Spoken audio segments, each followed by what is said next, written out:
stars for the heavens I'm aiming. Out here gaming, while y'all out here baller shaming. Never change and let it do what it do. Selling acid hits at 10 years old.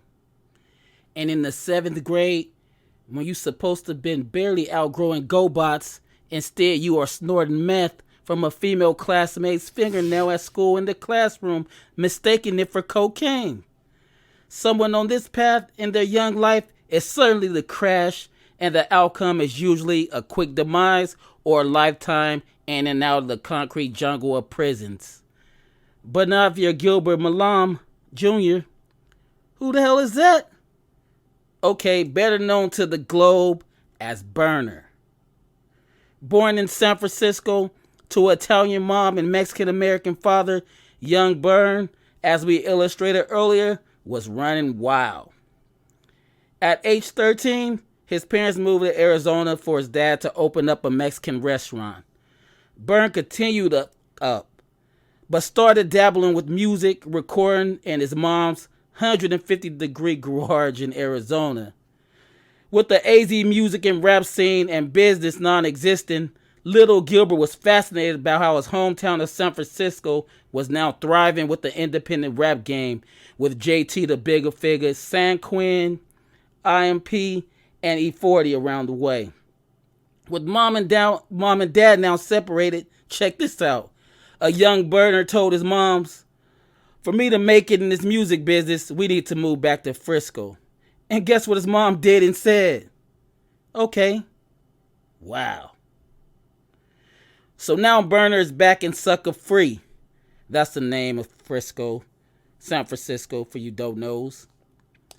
Berner's into the battle rap scene, rapping and battling guys at local coffee shops and shows. He's still getting high, but mostly with marijuana. Berner then started hustling. Well, we will just say packs. And again, mostly marijuana. He began working at a coffee shop where he was selling customers bud in coffee cups with codes like a 12 ounces for an eighth, a 20-ounce cup of coffee is a quarter, etc., etc. Also started bartending now, and he wasn't even close to 21. Berner continued rapping and had the local area of his coffee shop and bars where he worked on the infamous Height Street sold up. Working daytime at the coffee shop and at night at the nightclubs and doing cocaine key shots with thoughts and taking them home, Berner was moving and living fast, even by the city's standards. Cannabis dispensaries started popping up, and Berner was a regular at a nearby one. The owner knew he was hustling and got tired of seeing him every day in his coffee shop outfit and said, "You ready to take that stupid outfit off and come work for me?" That is exactly what Berner started doing. Still rapping though. He started off at the dispensary just doing intake for patients, checking their Prop 215 cards, medical cannabis licenses, and before you know it, he was picking out and delivering the strains for the dispensary. Berner's legal trap money funded him starting his own label, Burn One Entertainment, where he released, as of now, over 30 projects. One of his homeboys invented the hash pen, which is now what is known to us as vape pens today. When his friend showed Berner his unknown hash pen, Berner said, "I'm gonna blow you up." He got a stripper from one of his clubs he worked at, and then he got her to blow the pen with 2 of her private parts online, and got his boy's hash pen viral views to success. Around this time, while working at the dispensary as a bud tender, Berner looked at strangers' brands like beers, like Budweiser, Corona, Miller's. So he decided to give his favorite strain of Girl Scout cookies a name and brand it. He knew he would get sued if he used Girl Scout cookies, so he shortened it to Cookies. As of right now, Cookies, just the clothing brand, is expected to do $55 million this year. As for the cannabis side of Cookies, believe it or not, Berner has only taken a small salary. He keeps reinvesting back into the brand. Berner had only raised $20 million to start Cookies and hasn't raised again. He is still working off that first $20 million. Now easily worth over $1 billion with just the cannabis side of the company. Cookies even had a collab with White Castle this 420. Yes, your mom's marijuana has changed. The mainstreaming of cannabis has come a long, long way. Berner also has another business going hand in hand with Cookies, his rolling papers, Vibes. It's organic hemp rolling paper. Vibes is on the rise and may soon one day put blunts and wraps on the behind back burner. Pun intended. What many also don't know is Berner is an early investor and has equity in Weed Maps and the biggest brand in the bud token machine, the G Pen. Also, Cookie has a sister store, Lemonade, focusing on sativa strains with its benchmark store in Sacramento, California, with a line of apparel also. Berner says he wanted a sister store for Cookies to not flood his product in one brand.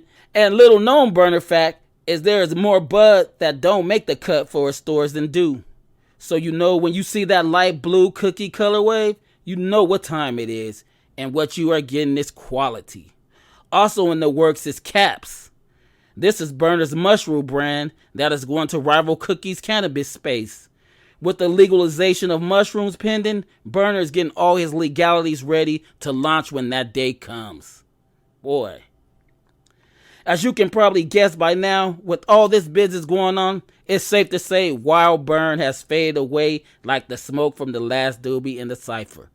Berner has not touched cocaine or meth, even accidentally, in over a decade. Ever since he lost his mom in 2010 and had his daughter, he been only and all about his music, Mary J, and his family.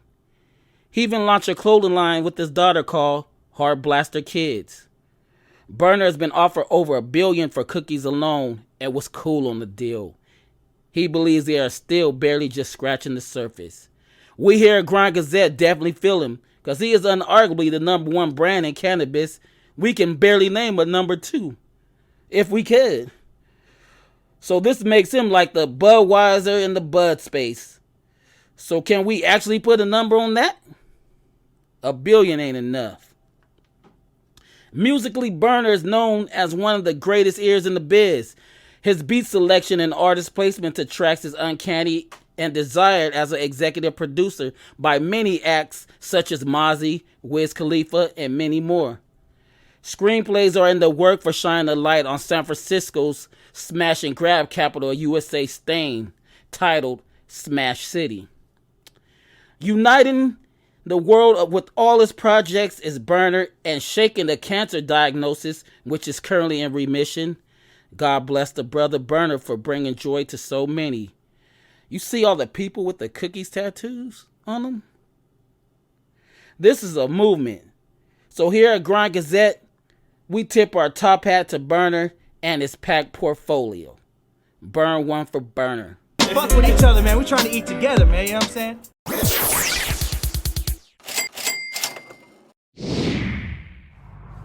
What up, what up, what up, what up, Cram? It's your boy Styles Spit the Ghost from LOX D Block. I just want to say congratulations on your clothing company, Grind. I fucks with it. Send me the package, bro. Send me the package, man. And yo, everybody, make sure you check my boy out at grindclothing.net. You know what I mean? Love is love, man. Cram, keep doing what you're doing. I need my hoodies. I need my sweats. I need my tees. I need the whole line, bro. You know what I mean? But congratulations, bless up, and keep doing what you're doing, man. Salute.